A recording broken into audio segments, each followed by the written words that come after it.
नमस्कार, live cities के night bulletin दिन भर बिहार में आपका स्वागत है। खबरों की शुरुआत करेंगे, लेकिन उससे पहले एक नजर डालते हैं आज की सुर्खियों पर। लाल किला पर झंडा फहराकर पीएम बोले, दिमागी नक्सलियों को पहचाने। सीएम सम्राट ने गांधी मैदान में फहराया तिरंगा, मंच से किया ऐलान।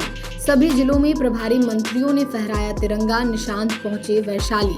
आरजेडी ऑफिस में लालू यादव तो कांग्रेस में प्रदेश अध्यक्ष ने तिरंगा फहराया। चिराग पासवान ने तेजस्वी पर साधा निशाना, कहा बिहार सिर्फ पर्यटन स्थल।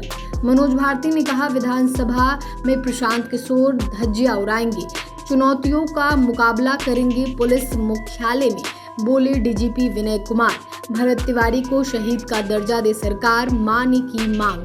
बाढ़ में झंडा फहराने के बहाने बुलाकर हत्या, सिर में मारी गोली। बिहार के कई जिलों में मौसम विभाग की चेतावनी, भारी बारिश का अलर्ट। अब खबरें विस्तार से।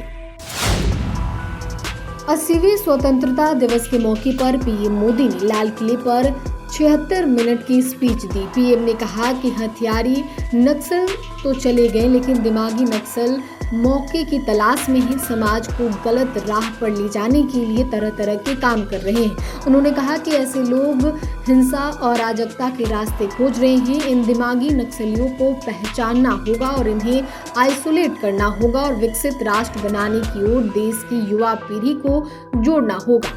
पीएम ने युवाओं के लिए बड़ी घोषणाएं भी की। उन्होंने बताया कि सरकार अगले 1 साल में 1 करोड़ युवाओं को एआई स्किल्स की ट्रेनिंग देगी। गरीब और मिडिल क्लास परिवारों के युवाओं के लिए कई परीक्षाओं की फ्री ऑनलाइन कोचिंग दी जाएगी। देश भर में 80वां स्वतंत्रता दिवस मनाया जा रहा है। पटना के गांधी मैदान में मुख्यमंत्री सम्राट चौधरी ने पहली बार तिरंगा फहराया। इससे पहले उन्होंने परेड की सलामी ली और वंदे मातरम गाया। झंडोत्तोलन के बाद 13 विभाग अलग अलग थीम पर अपनी झांकियां निकाली गई। मौके पर सीएम सम्राट चौधरी ने सरकार के काम और टारगेट पर बात की।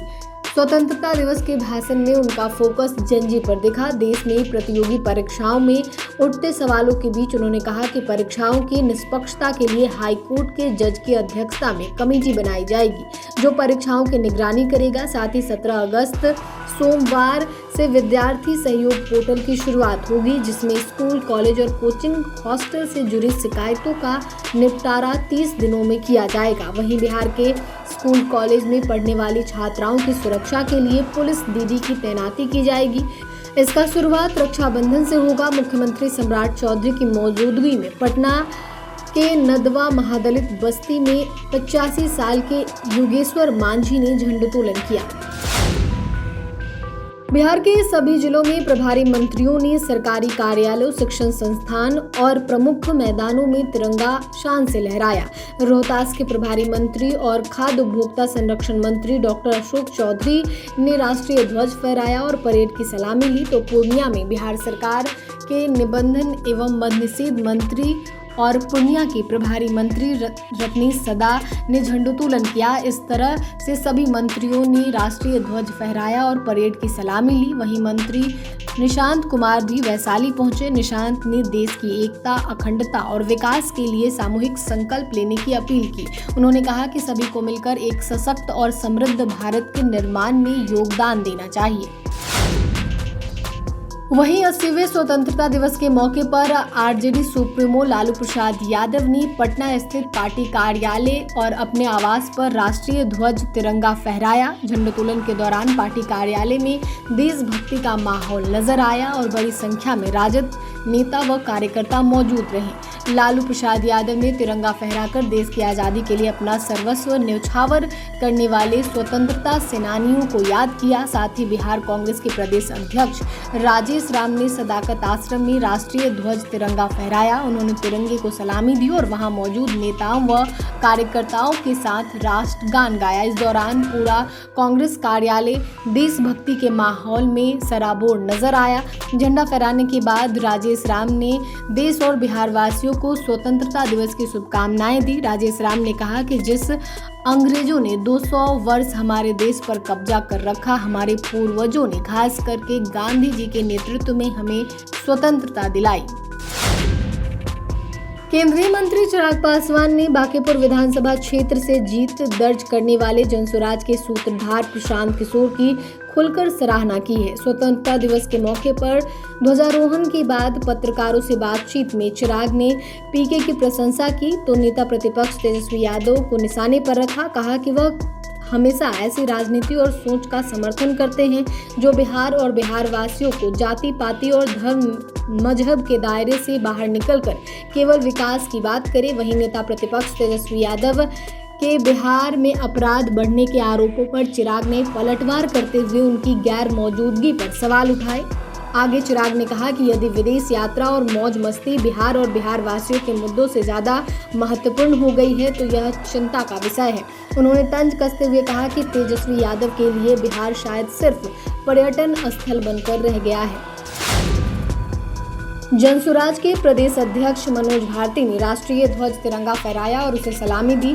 झंडा फहराने के बाद मनोज भारती ने बिहार के समस्त बिहार वासियों को स्वतंत्रता दिवस की शुभकामनाएं दी। मनोज भारती ने कहा कि पिछले 80 सालों में भारत चाहे कहीं भी गया हो, बिहार जहां था वहां से नीचे सरक कर आ गया है। 1947 में बिहार देश का तीसरा सबसे ज्यादा विकसित राज्य था और आज पिछले 40 सालों से बिहार देश का सबसे पिछड़ा राज्य हो चुका है। प्रदेश अध्यक्ष मनोज भारती ने बांकीपुर चुनाव में मिली जीत का जिक्र करते हुए कहा कि बिहार के लोग अब प्रशांत किशोर और जनसुराज की नई सोच को समझने लगे हैं। इसके साथ ही उन्होंने बिहार में प्रोफेसरों की बहाली में स्थानीय युवाओं को नौकरी न मिलने पर डोमिसाइल नीति को लेकर बिहार सरकार पर तीखा हमला बोला।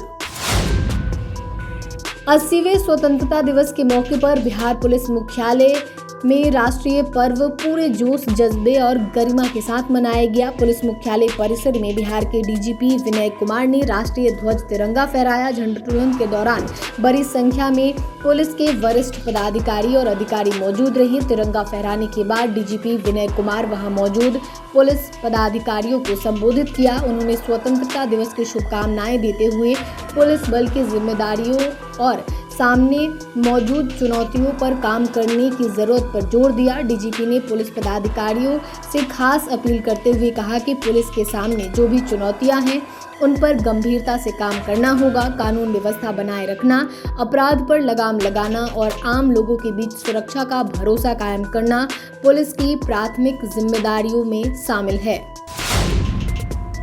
भोजपुर के भरत तिवारी एनकाउंटर मामले में नया मोड़ आ गया है। न्यायिक जांच आयोग की अंतरिम रिपोर्ट सरकार को सौंप दी गई है। इसके बाद मुख्यमंत्री सम्राट चौधरी ने परिवार को आर्थिक मदद और एक सदस्य को सरकारी नौकरी देने की घोषणा की है, लेकिन भरत तिवारी की मां आशा देवी ने कहा कि उन्हें पहले न्याय चाहिए। उन्होंने बेटे को शहीद का दर्जा देने की मांग की। स्वतंत्रता दिवस पर भरत तिवारी के घर के बाहर तिरंगा फहराया गया। परिवार के लोग और गाँव के कई लोग इस मौके पर मौजूद रहे। तिरंगे को सलामी दी गई। इस दौरान भरत तिवारी को न्याय दिलाने की मांग उठी। भरत तिवारी की मां आशा देवी ने कहा कि उन्हें पैसा और नौकरी से ज्यादा बेटे के लिए न्याय चाहिए। उन्होंने सरकार से मांग की कि भरत तिवारी को शहीद का दर्जा दिया जाए। उनका कहना है कि बेटे ने लोगों के लिए अपनी जान गंवाई। पटना में स्वतंत्रता दिवस के मौके पर झंडा फहराने के बहाने बुलाकर एक युवक की हत्या का मामला सामने आया। युवक के सिर में गोली मार दी गई। वारदात बार अनुमंडल के सलीमपुर थाना क्षेत्र के शाहपुर गांव की है। परिजनों का आरोप है कि मझौली पंचायत के मुखिया जुल्मी यादव के भांजे सोनू कुमार ने वीरू की हत्या की है। पुलिस के मुताबिक वीरू और आरोपी सोनू दोस्त थे। प्रारंभिक जांच में दोनों के बीच पहले से ही पैसों को लेकर विवाद चल रहा था। बड़े भाई ने बताया कि सोनू और वीरू में 2 साल से दोस्ती थी। सोनू ने वीरू को स्वतंत्रता दिवस के मौके पर झंडा फहराने के लिए बुलाया था। वीरू पहले से थोड़ी देर से आने की बात कह रही थी। इसके 10 मिनट बाद मुखिया के 2 अन्य भांजे अजित कुमार और प्रिंस कुमार जो शाहपुर में रहते हैं वो घर पहुंच गए और उसे अपने साथ लेकर चले गए। कुछ समय बाद परिजनों को ग्रामीणों ने फोन कर सूचना दी कि वीरू की गोली मारकर हत्या कर दी गई है। उसका शव सड़क किनारे पड़ा हुआ है। बिहार में अगले 7 दिनों तक मानसून के सक्रिय रहने की संभावना है। मौसम विभाग ने आज 5 जिलों में भारी बारिश का अलर्ट जारी किया है। इन जिलों के कुछ स्थानों पर आकाशीय बिजली भी गिरने की आशंका है। साथ ही 50 किलोमीटर प्रति घंटे की रफ्तार से हवा चल सकती है। विभाग ने दक्षिण पश्चिम और उत्तर पश्चिम बिहार में 30 से 40 किलोमीटर प्रति घंटे की रफ्तार से हवा और तेज मेघ गर्जन, वज्रपात की चेतावनी दी है। भभुआ, रोहतास और सिवान में भारी बारिश का अलर्ट जारी किया गया है। पूर्वानुमान के अनुसार अलग अलग चरणों में कई जिलों में भारी बारिश हो सकती है। विभाग ने निचले इलाकों में जल जमाव और तेज हवा, वज्रपात से सतर्क रहने, खुले स्थान, पेड़ों और बिजली के खंभों से दूर रहने की सलाह दी है।